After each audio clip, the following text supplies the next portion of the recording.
And today we're going to learn about giving instruction, yang artinya memberikan perintah. So giving means memberikan, dan instruction artinya adalah perintah.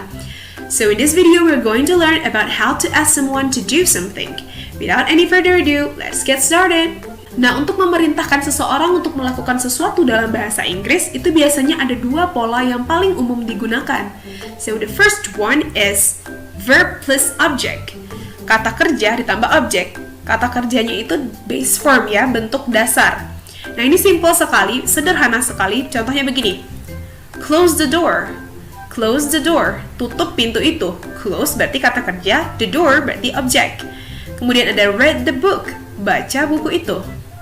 Nah, sekarang bagaimana kalau misalnya kalimat perintah itu tidak ada kata kerja di dalamnya, melainkan kata sifat? Cara memerintahkannya bagaimana? Be plus adjective. Jadi be kemudian kata sifat. Contoh, be careful, hati-hati. Jadi careful itu artinya hati-hati. Kemudian be quick. Quick itu artinya cepat, jadi cepatlah gitu. Jadi kalau untuk kalimat perintah yang menggunakan kata sifat, ini polanya. Kemudian yang menggunakan kata kerja, begini polanya. So, kita masuk ke contoh yang lebih banyak lagi agar makin paham ya. Okay, now let's see how to ask someone to do something. Sweep the floor. Sapu lantai ini. Wash your hands. Cuci tanganmu. Iron this uniform, setrika seragam ini. Nah, itu contoh-contoh dari cara memerintahkan seseorang untuk melakukan sesuatu dalam bahasa Inggris.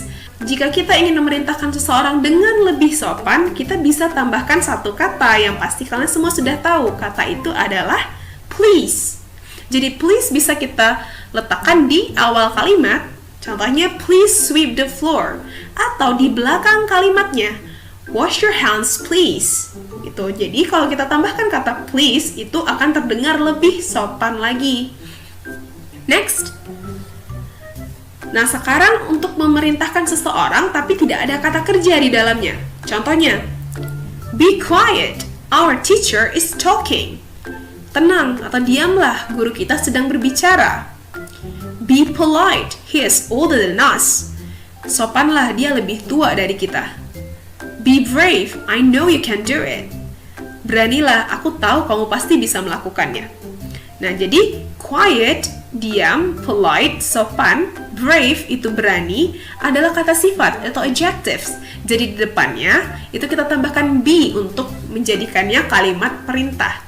Nah, sama seperti tadi, jika kita ingin lebih terdengar sopan, itu kita bisa tambahkan please di depan atau di belakang kalimat perintah itu. Contohnya, please be quiet, atau be quiet please. Please be polite, atau be polite please.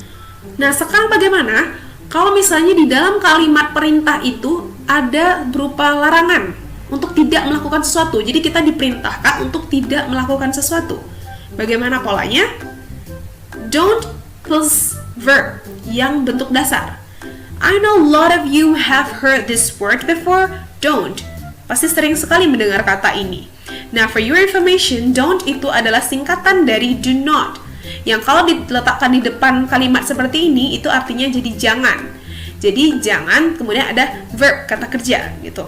Oke, nanti kita akan bahas dengan contoh-contohnya. Kita masuk pola yang kedua. Pola yang kedua itu adalah kalimat larangan, perintah untuk tidak melakukan sesuatu, tapi tidak ada kata kerjanya. Nah, itu bagaimana? Nih, don't plus be plus adjectives. Don't ditambah be, kemudian ditambah kata sifat. Oke, mari kita bahas contoh-contoh dan perbedaannya. Penggunaan don't. Yang pertama, don't forget. Jangan lupa. Don't eat my cake. Jangan makan kueku. Don't cheat. Jangan menyontek atau jangan curang. Oke, perhatikan. Forget, lupa. Eat, makan, cheat, menyontek, itu adalah kata kerja. Makanya itu polanya cuma tinggal don't, kemudian ditambah kata kerja. Nah, contoh berikutnya yang akan kita bahas adalah yang ada kata sifat di dalamnya. Contoh, don't be noisy. Jangan ribut. Don't be shy. Jangan malu-malu. Don't be afraid. Jangan takut. Okay, look at this. Noisy, shy, afraid itu adalah kata sifat. Ribut, malu-malu, takut itu adalah kata sifat. Makanya sebelum kata sifat itu ada be. Setelah don't itu ada be ya. Jadi don't be noisy, don't be shy, don't be afraid. Itu perbedaannya dengan kalimat larangan yang ada kata kerja di dalamnya. Nah, bagaimana respon kita ketika seseorang memerintahkan kita untuk melakukan sesuatu? Di antaranya, yes ma'am or yes sir. Ma'am itu digunakan untuk panggilan kepada wanita dewasa yang sudah menikah. Nah, kalau sir itu untuk pria dewasa. Jadi yes ma'am or yes sir. Bisa juga diganti dengan orang yang memerintahkan kita. Contohnya misalnya ayah kita bisa bilang yes dad. Atau ibu misalnya yes mom. Gitu. Kemudian ada alright, artinya oke, baiklah. Kemudian sure, no problem. Baik, nggak masalah. Ada yes, sure. Okay ma'am or okay sir. Dan ada sure. Baik. Hi Jay, what are you doing here?